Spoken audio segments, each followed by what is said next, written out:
আমরা কিন্তু ২০২৫-এ এসে একটা জিনিস দেখছি যে অধিকাংশ ক্ষেত্রেই বাবা-মা দুজনের মধ্যে যদি একটা সার্টেন টাইমের পরে তাদের যদি মন মানসিকতা না মিলে বা তাদের যদি কোনো কারণে তাদের মধ্যে যদি এমন হয় যে একটা সার্টেন টাইমের পরে আসলে কোনোভাবেই সংসারটা হয়তো বা কন্টিনিউ করা যাচ্ছে না বা তাদের মধ্যে হয়তো বা ২টা ৩টা বা একের অধিক তাদের সন্তান-সন্ততি আছে। তো সেই ক্ষেত্রে আসলে এটা নিয়েও কিন্তু একটা ডিলেমা বা একটা কনফিউশন আমাদের দেখা যায় যে বাবা-মা দুজনের মধ্যে যদি ডিভোর্স হয়ে যায়, সেপারেশনের কথাটা আমি এই কারণেই আজকে বলবো না, কারণ আমাদের মুসলিম আইনে কিন্তু সেপারেশন বলে আসলে কোনো কথা নাই। মুসলিম আইনে ২টা কথাই আছে, একটা হচ্ছে বিয়ে আর একটা হলো ডিভোর্স, মানে বিবাহ এবং তালাক। এর মাঝামাঝি সেপারেশন, লং ডিস্টেন্স রিলেশনশিপ বা দূরে থাকা, দুজন দুই জায়গায় থেকে বাচ্চা মানুষ করা, এই কনসেপ্টগুলোই আমাদের মুসলিম আইনে আসলে নাই। এবং আমাদের বাংলাদেশের যে মুসলিম আইন অর্ডিন্যান্স সেটাও কিন্তু এই কনসেপ্টগুলোকে কোনোভাবেই এনকারেজ করে না বা এটাকে কোনোভাবে আসলে আইনের দৃষ্টিতে এটাকে আমরা বলবো না যে এটাকে কোনো ভ্যালুয়েবল কোনো একটা সিচুয়েশনে আসলে দাঁড় করানো যায়। সো সেক্ষেত্রে আমি আজকে কোনো সেপারেশনের কথা বলবো না, আমি সরাসরি ডিভোর্সের কথা বলবো। যদি এমন হয় যে বাবা মা দুজনের মধ্যে মনোমালিন্য হচ্ছে, তারা কোনোভাবেই একসাথে থাকতে পারছেন না, সেক্ষেত্রে সবচেয়ে বড় কোশ্চেন যেটা অ্যারাইজ করে সেটা হচ্ছে আসলে সন্তানদের কি হবে, সন্তানরা কার কাছে থাকবে, তার খরচ কে দিবে, তার ভরণ পোষণ কীভাবে মেনটেন হবে, সন্তানটা কার কাছে থেকে মানুষ হবে এবং সন্তানটার মানে ভবিষ্যতে সে উত্তরাধিকারী হিসেবে সে আসলে বাবার অংশটা কতটুকু পাবে বা বাবা আসলে কতটুকু রেসপন্সিবল বা লায়েবল এই সন্তানটাকে বড় করার ব্যাপারে। সো সেই ক্ষেত্রে আমরা একটা জিনিস বলবো ক্লিয়ারলি যে একটা বাবা কিন্তু একটা সন্তানের শুধুমাত্র বায়োলজিক্যাল গার্ডিয়ান না, সে কিন্তু অ্যাকর্ডিং টু ল সে কিন্তু ন্যাচারাল গার্ডিয়ান অলসো। সো সে যেহেতু natural guardian plus biological guardian, so বাচ্চার বয়স যদি এমন হয়, মানে স্ট্যান্ডার্ড একটা হিসাব অনুসারে আমাদের বাংলাদেশের আইনে যেটা বলা আছে যে বাবা মার ডিভোর্সের পর মেয়ে সন্তান ৯ বছর এবং ছেলে সন্তান ৭ বছর পর্যন্ত সে তার মার কাছে থাকতে পারে।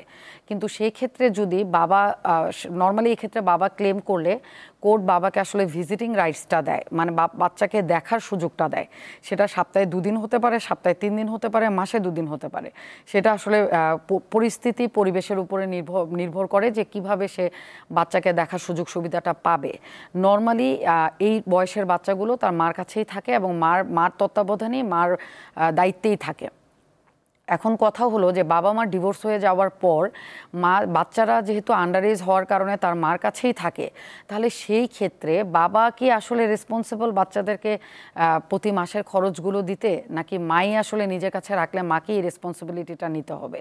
এই ব্যাপারটা কিন্তু আইনে একদম স্পষ্ট করে বলা আছে যে বাচ্চা যতদিন পর্যন্ত সাবালক না হবে, পুরোপুরি অ্যাডাল্ট না হবে, ততদিন পর্যন্ত বাচ্চার যে ন্যাচারাল গার্ডিয়ান বা বায়োলজিক্যাল গার্ডিয়ান যে বাবা আছে তার কিন্তু 100% রেসপন্সিবিলিটি বাচ্চার পুরো দায়িত্বটা পালন করা, তার থাকা খাওয়া, তার ভরণ পোষণ প্লাস তার এডুকেশন এবং তার শিক্ষা, পুরো জিনিসটার জন্য পুরো দায়িত্বটা কিন্তু বাবাকেই নিতে হবে। এই ক্ষেত্রে কিন্তু মানে খুব দুঃখজনক যে আমাদের দেশে আসলে মাদেরকে এই বাচ্চার খরচ নেওয়ার জন্য কোর্ট কাছারিতে যেতে হয়, কোর্টের বারান্দায় দৌড়াদৌড়ি করতে হয়, অনেক রকমের সাফারিংয়ের পরে হয়তো বা একটা লম্বা সময়ের পরে হয়তো বা সে তার এক্স হাজব্যান্ডের কাছ থেকে তার বাচ্চাদের জন্য সে খরচটা আসলে ম্যানেজ করতে পারে বা নেয়ার অধিকারটা সে পায়।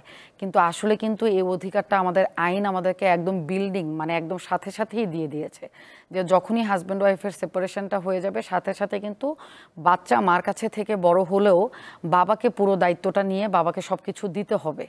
এবং এই ক্ষেত্রে আরেকটা কোশ্চেনও একটা অনিশ্চিত ভবিষ্যতের কথা চিন্তা করে এই কোশ্চেনটা অনেক মেয়ে ক্লায়েন্টরা বা মহিলারা আমাদেরকে করে থাকেন যে ম্যাডাম আমার হাজব্যান্ডের সাথে যেহেতু আমার ডিভোর্স হয়ে গেছে, আমার সন্তানদের মানে ভবিষ্যতের সম্পত্তির কি হবে বা তারা কিভাবে সম্পত্তি ক্লেম করবে তার বাবার কাছ থেকে, বা আমার এক্স হাজব্যান্ড কীভাবে লায়েবল হবে তার সন্তানদেরকে প্রপার্টিগুলো দিতে।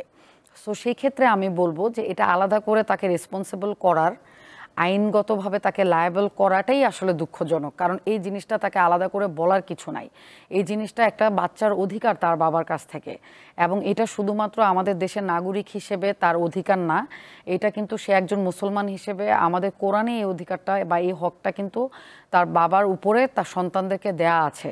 বাবা মার মধ্যে ডিভোর্স হতে পারে, বাবা মা দূরে চলে যেতে পারে, বাবা মা একসাথে বাকি জীবন না থাকতে পারে, সেটার সাথে কিন্তু একটা সন্তানের উত্তরাধিকারী হিসেবে তার বাবার সম্পত্তি থেকে বঞ্চিত হওয়া, এই জিনিসটা কিন্তু আসলে কোনোভাবেই আসে না। তার মানে কি দাঁড়ায়, খুব স্পষ্টভাবে একটা জিনিস আমরা বুঝতে পারি যে বাবা মা একসাথে না থাকলেও তার পুরো সন্তানের খরচ বাবাকেই চালাতে হবে। মা যতদিন পর্যন্ত বাবা সন্তানকে রাখবে, সন্তানকে বড় করবে, সন্তানকে পড়াশোনা করাবে, সেটা সে করাবে, কিন্তু পুরো খরচটা কিন্তু আসবে বাবার কাছ থেকে। এবং বাচ্চারা যখন অ্যাডাল্ট হবে, বড় হবে, বাবা চাইলে তার সম্পত্তির অংশটা কিন্তু বাচ্চাদেরকে সে খুব সুন্দরভাবে বুঝিয়ে তাদের নামে আলাদা করে দিয়ে যেতে পারে। যদি সে আবার সেকেন্ড বিয়ে করে বা নতুন করে জীবন শুরু করে, সেখানে তার আবার সন্তানদি হওয়ার একটা সম্ভাবনা যদি থাকে, তাহলে বাবা চাইলে কিন্তু খুব সুন্দরভাবে তার আগের সন্তানদেরকে তাদের উত্তরাধিকারী সূত্রে যে প্রপার্টি পাওয়ার কথা, সেটা চাইলে সে তার সন্তানদেরকে আগেই দিয়ে দিতে পারে। আর যদি কোনো কারণে এরকম হয় যে সে আসলে ওইভাবে করে চিন্তা করলো না, সে দিয়ে গেল না, তারপরেও কিন্তু বাবা মারা যাওয়ার পর একদমই মানে নর্মাল একটা ফ্যামিলিতে একটা বাবা মারা যাওয়ার পরে তার ছেলেমেয়েরা ঠিক যেভাবে সম্পত্তিটা পায়, একইভাবে কিন্তু তালাকপ্রাপ্ত হয়ে যাওয়ার পরেও তার বাবা মা মানে তার মা তালাকপ্রাপ্তা হয়ে যাওয়ার পরেও তার সন্তানরাও কিন্তু তার বাবার সম্পত্তিতে বা প্রপার্টিতে একইভাবে কিন্তু তারা সেই অংশটা পাবে। এই ব্যাপারে কিন্তু কোনো আইন বা কোনো বিধি নিষেধ দিয়ে তাদেরকে কিন্তু বার করা যাবে না। মানে এটাই আমাদের ইসলামিক আইন, এটাই আমাদের দেশের প্রচলিত আইন। এবার একটা জিনিস আমি একটু বলতে চাই, আমাদের দেশে কিন্তু একটা সময় একটা আইন ছিল, যদি এমন হয় যে বাবা মারা মানে দাদার আগে বাবা মারা গেল, হ্যাঁ, মানে আমার দাদা বেঁচে আছে কিন্তু আমার বাবা আমার দাদার আগেই মারা গেল, সেই ক্ষেত্রে কিন্তু আমাদের দেশের প্রচলিত নিয়ম অনুসারে বা আইন অনুসারে সেই ক্ষেত্রে কিন্তু সন্তানরা আসলে তার দাদার যে প্রপার্টি সেটা থেকে কিন্তু তারা বঞ্চিত হতো। এই ক্ষেত্রে তারা তাদের হকটা প্রপার ওয়েতে এস্টাবলিশড করে তারা কিন্তু তার বাবার অংশটা বুঝে পেত না। তার দাদা তার চাচারা তাকে যেভাবে দিত বা যেভাবে দিতে চাইতো, মানে ওয়ান কাইন্ড অফ, এটাকে আমরা বলি যে অনেকটা দান দক্ষিণার মতো, সেতুটুকুই তারা পেত। আইনগতভাবে তারা কিন্তু কোনো কিছু প্রেশারাইজড করে বা দাবি হিসেবে তারা নিতে পারতো না। বাট আমাদের দেশে কিন্তু এই আইনটা চেঞ্জ হয়ে গেছে অনেক আগে। এখানে কিন্তু বলা আছে যদি আমার বাবার আগে মানে আমার দাদার আগে আমার বাবা মারা যায়, তাহলে ধরে নেওয়া হবে যে আমার বাবা বেঁচে থাকা অবস্থায় আমার দাদার প্রপার্টিতে বা আমার দাদির প্রপার্টিতে আমার বাবা ঠিক যেভাবে অংশটা পেত, ঠিক সেভাবেই সে অংশটা কিন্তু আমাদের ভাই বোনদের মধ্যে আমাদের মধ্যে চলে আসবে। মানে ওই অংশটা আমরা একইভাবে কিন্তু ইকুয়ালি পাবো। মানে আমার অন্য চাচারা যেভাবে পাবে একইভাবে আমার বাবার নামে আসবে। যেহেতু আমার বাবা এখন নাই, আমার বাবা অ্যাবসেন্ট, সো আমার বাবার অ্যাবসেন্টে আমার বাবার ওয়ারিশ আমরা যারা আছি, মানে আমার মা এবং আমার ভাই বোনরা, আমাদের মধ্যে কিন্তু এই প্রপার্টিটা চলে আসবে। সো এই আইনটা কিন্তু এখন চেঞ্জ হয়েছে।